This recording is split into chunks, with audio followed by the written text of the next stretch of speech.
So జనరల్‌గా మీరు అంటే ఇప్పుడు నేను అడగబోయే క్వెషన్ మీరు వందల సార్లు ఇది వినే ఉంటారు. మీరు గూడా ఆన్సర్ చెప్పే ఉంటారు. స్మోకింగ్ వల్ల కలిగే నష్టాలేంటన్నది. అలా కాకుండా స్మోకింగ్ అన్నది అంటే లైక్ ఇప్పుడు చాలామంది అనుకుంటారు. రోజుకి ఒక పెగ్గు, 2 సిగరెట్లు ఈజ్ ఎనఫ్ అని. అంటే సీ స్మోకింగ్ అన్నది depends on even the number of cigarettes you take. అంటే రిస్క్ అనేది మనం అసెస్ చేసేటప్పుడు మేము కూడా పేషెంట్స్ని ఎప్పుడన్నా అడిగినప్పుడు స్మోకింగ్ చేస్తున్నాము అంటే how many cigarettes per day, ఎన్ని సంవత్సరాల నుంచి స్మోక్ చేస్తున్నారు, we try to calculate the number of cigarettes or amount of smoking he has done. So smoking చేసే దాన్ని బట్టి కూడా వాళ్ళ రిస్క్ పెరుగుతూ ఉంటుంది అనమాట. లంగ్ డిసీజెస్ లైక్ సిఓపిడి రావడానికి కానీ, క్రానిక్ బ్రాంకైటిస్ రావడానికి కానీ, ఎంఫెసిమా రావడానికి కానీ, లంగ్ క్యాన్సర్ రావడానికి కానీ మనం ఎట్లా అంటే ఓకే ఇది హై రిస్క్, దీని తర్వాత ఇంతకన్నా ఎక్కువ తాగుతున్నాడంటే they are high risk to develop lung cancer or other cancers అని చెప్తాం. అండ్ దట్ ఈస్ అది అబ్సల్యూట్ లైన్ ఏం కాదు. అంటే ఈ గీత దాటారంటే అప్పుడు నువ్వు రిస్క్లోకి వస్తావు అనేది ఏం కాదు. ఇప్పుడు ఫర్ ఎగ్జాంపుల్ నాన్ స్మోకర్స్లో కూడా లంగ్ క్యాన్సర్స్ చూస్తున్నాం. కానీ 90% of the lung cancers occur in smokers.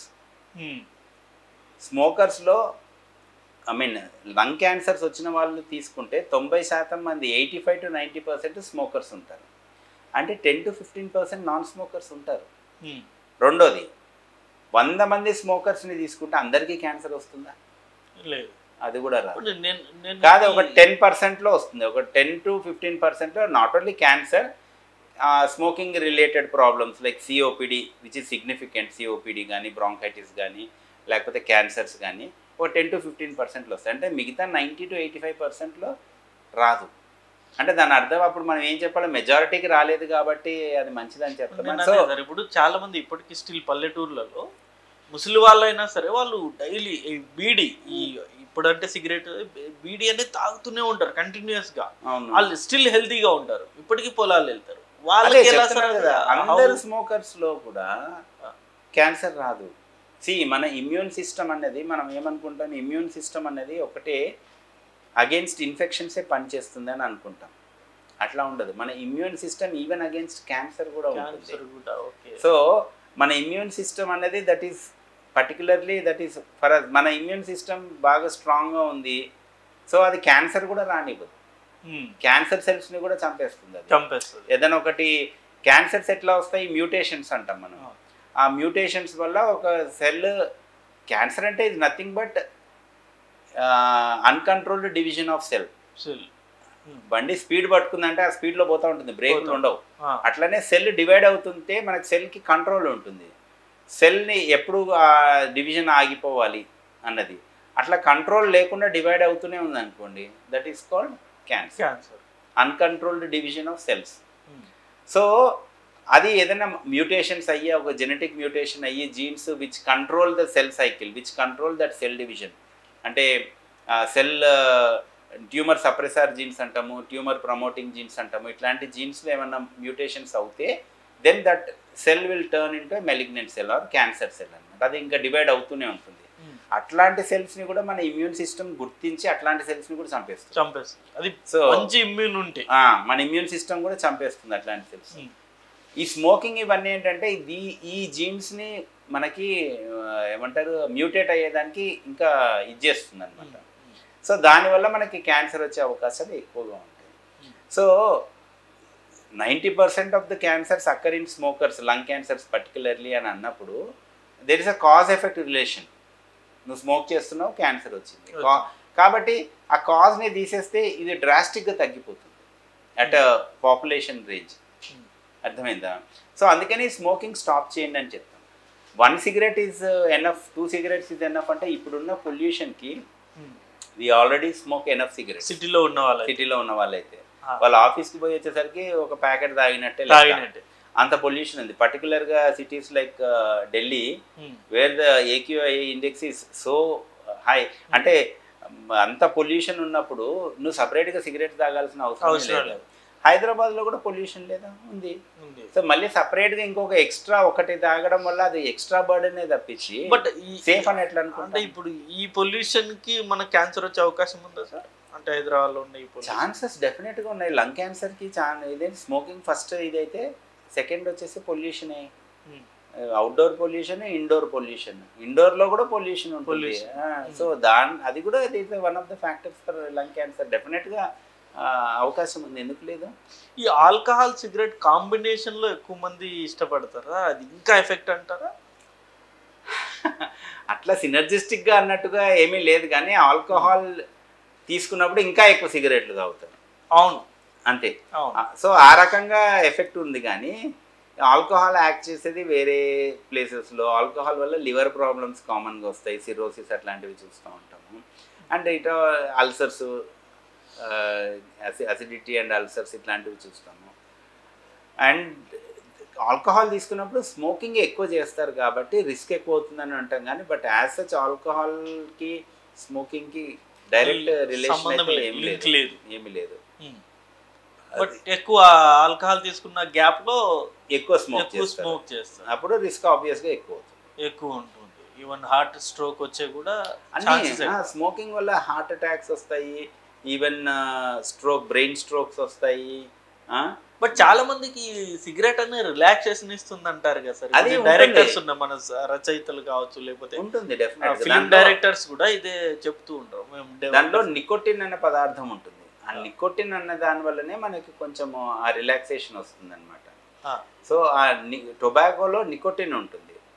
That nicotine is not the reason for cancer actually, కానీ అది కాల్చినందుకు ఆ పొగలో వచ్చే హైడ్రోఫ్లోరోకార్బన్స్ కానీ టార్ అట్లాంటి there are hundreds and thousands of compositions దాంట్లో ఉంటాయి, elements which can cause cancer. ఆ నికోటిన్ అన్న దానివల్ల అడిక్షన్ వస్తుంది ఆ స్మోకింగ్. సో అందుకని ఏం చేస్తామంటే స్మోకర్స్ మేము ఆపలేకపోతున్నాం. కొంతమంది 10 ప్యాకెట్లు సిగరెట్లు తాగే వాళ్ళు ఉన్నారు, రోజుకి 10-20 ప్యాకెట్లు తాగే వాళ్ళు కూడా ఉన్నారు. వాళ్ళు ఈవెన్ ఫింగర్స్ కూడా స్టెయిన్ అయిపోయి ఉంటాయి సిగరెట్తో, పళ్ళు మొత్తం స్టెయిన్ అయిపోయి ఉంటాయి. అట్లాంటి వాళ్ళకి ఫిజికల్ డిపెండెన్స్ వస్తుంది. అట్లాంటి వాళ్ళకి నికోటిన్ రీప్లేస్మెంట్ థెరపీ అట్లాంటిది అవసరం పడుతుంది అనమాట. So nicotine is the reason for their addiction కాబట్టి ఆ నికోటిన్ని రీప్లేస్ చేస్తాం. మీరు స్మోకింగ్ ఆపేసేయండి, మీకు ఆ సిమ్టమ్స్ వచ్చేది నికోటిన్ వల్లనే, ఆ క్రేవింగ్ వచ్చేది నికోటిన్ వల్లనే. కాబట్టి దాన్ని ఆ నికోటిన్ రీప్లేస్మెంట్కి చాలా రకాలుగా ఉన్నాయి. నికోటిన్ గమ్స్ ఉన్నాయి, నికోటిన్ ప్యాచెస్ ఉన్నాయి. సో ఆ నికోటిన్ రీప్లేస్మెంట్ ట్రీట్మెంట్ జెల్స్ ఉన్నాయి. సో ఇవి వాడుకోవచ్చు. Okay, so nicotine replacement therapy ఇవ్వడం వల్ల క్రేవింగ్ అనేది డెఫినెట్గా తగ్గుతుంది.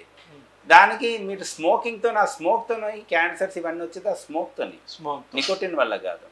సో ఆ స్మోక్ని ఆపేసేస్తే if you are really craving you can replace it with nicotine replacement therapy. So at least ఆ రిస్క్ తగ్గుతుంది స్మోకింగ్కి అని చెప్తాము. But majority of the times it's psychological dependence. ఇప్పుడు ఫర్ ఎగ్జాంపుల్ రోజు సాయంత్రము పొద్దున నేను టీ తాగుతాను, 4 కాగానే నేను టీ తాగకపోతే ఇంకా నాకు తలనొస్తుంది, నాకు కాన్సన్ట్రేట్ చేయలేకపోతున్నాను. టీలో ఏముంటుంది? సైకలాజికల్ డిపెండెన్స్, అది సైకలాజికల్ డిపెండెన్స్ అది. సో మీరు డైట్ సిచ్యువేషన్లో ఉన్నారు, టీ దొరకని ప్రదేశంలో ఉన్నారు, 4-5 రోజులు ఏమవుతుంది? ఏం కాదు. దాని తర్వాత మీరు టీనే మర్చిపోతారు. అర్థమైందా? సో మెజారిటీ ఆఫ్ ద స్మోకర్స్లో it's more of a psychological dependence.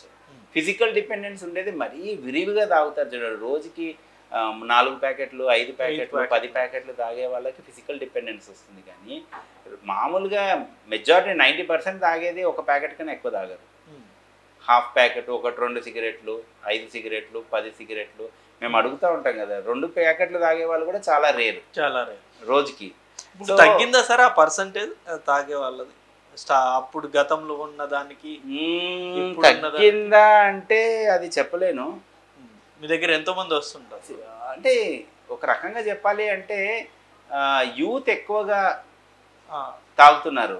కొంచెం మిడిల్ ఏజ్ గ్రూప్ వాళ్ళు రియలైజ్ అయ్యారు, వాళ్ళందరూ స్టాప్ చేసేసుకున్నారు. కానీ ఇప్పుడు వచ్చే కొత్త పిల్లలు, ఈ జనరేషన్ జీ అంటాం చూడండి, దే ఆర్ మెనీ స్మోకర్స్. వాళ్ళకి ఏంటంటే ఇంకోటి, స్మోకర్స్ అంటే ఓన్లీ స్మోకింగ్ అంటే సిగరెట్లు ఒకటే కాదండి, ఈవెన్ హుక్కా, ఇప్పుడు హుక్కా పార్లర్స్ ఉన్నాయి, parlours, hookah is also smoke.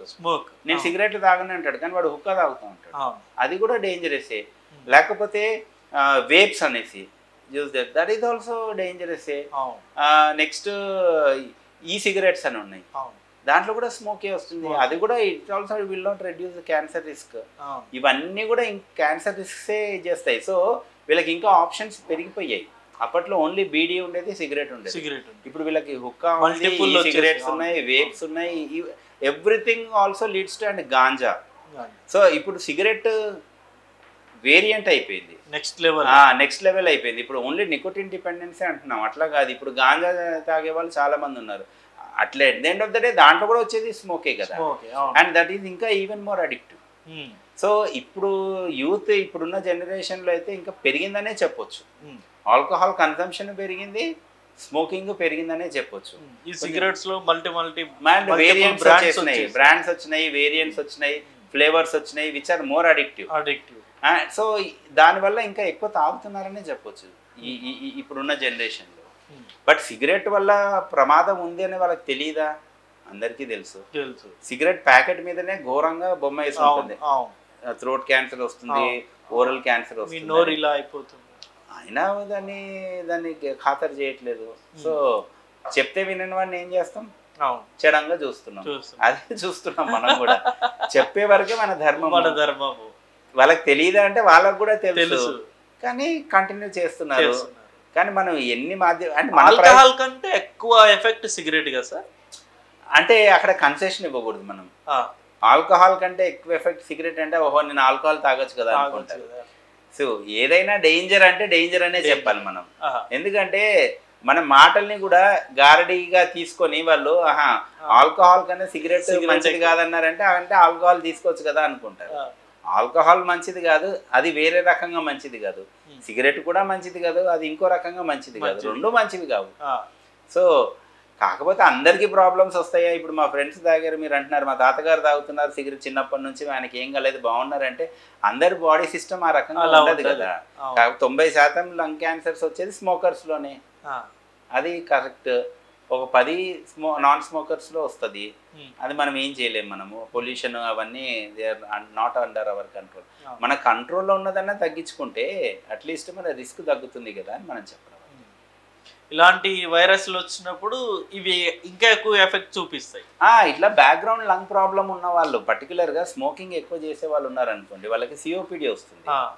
COPD, asthma, లేకపోతే ఇంకా ఐఎల్డీస్ కూడా కొన్ని స్మోకింగ్ వల్ల ఐఎల్డీస్ కూడా వస్తుంది అనమాట లేటర్ డేట్. సో ఇవన్నీ బ్యాక్గ్రౌండ్ లంగ్ ప్రాబ్లమ్స్ ఉన్న వాళ్ళలో ఇట్లాంటి వైరల్ ఇన్ఫెక్షన్ వచ్చింది అనుకోండి, they are more likely to get complicated. వాళ్ళ కాంప్లికేషన్స్ ఎక్కువ ఉంటాయి. సో ఆబ్వియస్గా దానివల్ల కూడా ప్రాబ్లం అనే చెప్పాలి కదా.